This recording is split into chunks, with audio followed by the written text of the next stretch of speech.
салом алейкум ҳамдиёрони азиз, аъзои гурӯҳи ангур ва боғ имрӯз 8 апрели соли 2025 мебошад. қарор дорем дар шаҳри душанбе ҳавлии ман ва ман ҳозир ба шумо нишон медиҳам натиҷаи ду намуд буришро.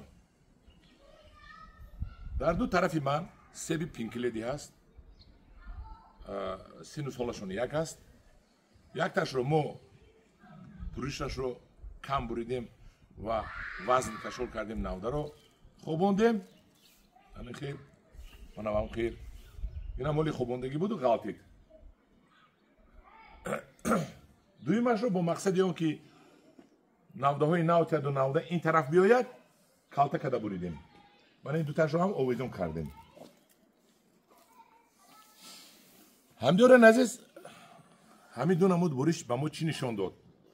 чӣ натиҷа нишон дод? натиҷа нишон дод ки ин намуд буриш беҳтар аст. вазн овезон карда, навдаҳои дарозро хам кардан хубтар аст. чунки мо як сол пештар рафтем. ин хел буришда як сол оқиб рафтем. инҷо бинишон назид. мана ҳамҷа бинед, вақте ки мо хобонда мондем, ҳар як чашмак буғумча мана инашам бедор шуда истодааст. бинед, ана ва ин чашмакҳо имсол бедор шуда, ҳамаш анамихел шуда ба гулхона мубаддал мешавад. яъне ки соли оянда анами навода ана ҳамихел аз аввал то охир ба мо мева медиҳад. ин буриш чӣ? ин буриш имсол навда медиҳад. мо бо мақсаде ки навдаи мо як тараф биёяд гуфта буридем ки ба ҳар ҳол як тараф не, бо рост рафта истодааст. бо рост рафта истодааст. ва вақте ки навдаи мо рост мераваду ҳамхел ҷайра бори мебурояд, мана ҳамхел ҷангал шуда мебурояд, ин барои мо ягон фоида надорад, фақат зарар дорад. мана ҳаминам бояд ин хел бошад, сал бояд ин хел бошад ва ана ҳамино соли оянда банданд, яъне ки офтоб даро бошад. мана бинед, вақте ки ин хел кардем, ана ҳамино бедор шуда истодан, сабзак аст, ана сабзак аст. лекин инро бинед, рост ки ҳаст, ана ҳамин як ваҷабаш буғумчаҳо сабзидияно ин тараф хоб аст. хоб аст ҳамаш. бинед, ягон майда сабзак надоранд. агар ин хел хобондагӣ мешуд, ана хел пас мешуд аз дуристо. агар ин хел хобондагӣ мешуд ба монанди ана ҳамин вазн кашол мекардем, ҳозир ман кашол мекунам, дер нашудааст. ана хел ҳамаш мешукуф, дидед? ана хел ҳама мана бинед, ҳамаш кушода шуд ва ин гулхона мешавад. ҳар яки ин гулхона ки шуд, ҳама ин мебандад имсол. лекин ин хел рост бошад, як ваҷабаш ки ҳамин хел баргош кушода шуду гулхона шуд, ҳамин як ваҷабаш мебандад. инҷа ҳам хел хоб ки буд, ҳам хел хоб мемонад. ин таҷрибаи илмӣ аст, таҷрибаи корӣ аст. ҳозир ман худо хоҳад инҳоро ҳамашро ин хел када мебандам, вале аввали баҳор аст, то тобистон ино кушода мешаванд, чунки ман ин хел ки кардам, дарахт як хосият дорад, қувваро ба боло медиҳад.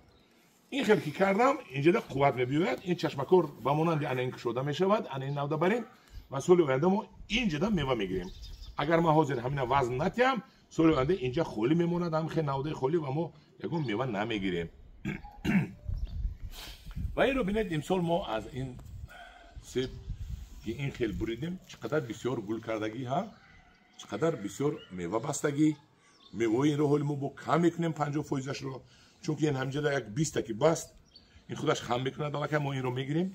лекин инҷода мо як 5-6 дона мемонем, кифоя аст барои ки себи мо бояд калон шавад, ҳарчанд ки мо бозорро мебарем мехӯрем, бозоргир шавад, яъне ба талабот ҷавобгӯ бошад.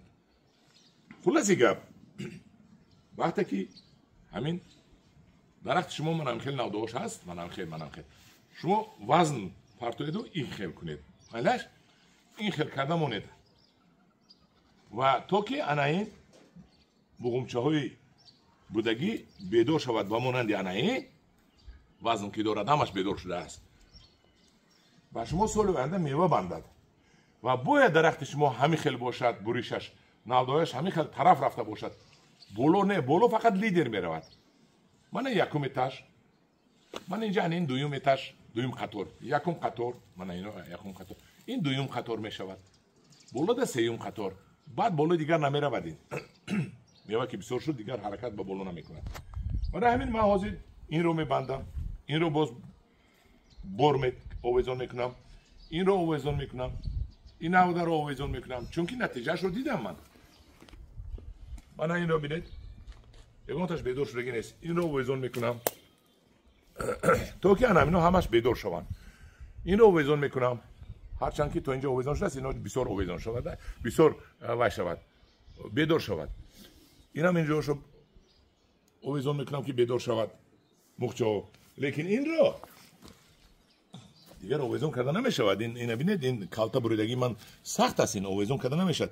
این رو امسال این دراز میشود، همین خیلی بلند میبروید، بعد ما نودهای درونش رو میگیریم، بیرونش رو مونده آویزان میکنیم. در دو نمود بریش ما بریدیم، ما برد کردیم در این نمود بریش که همین سال الله که میوه بسیار گرفتیم. این رو در همین نوکش گرفتیم تمام، دیگر میوه قریب نداره. با تا سال آینده با این تو این نوده کلان میشد که یک سال دیگه بوی میتیم. با بریم اگر 2 سال بوی میتیم. برای اول دیدید من تجربه ما چی نشان داد که همین خواباندگی ما به نهایت نتیجه خوب داد. همدوران عزیز از همین نتیجه من شما نتیجه گیری کنید.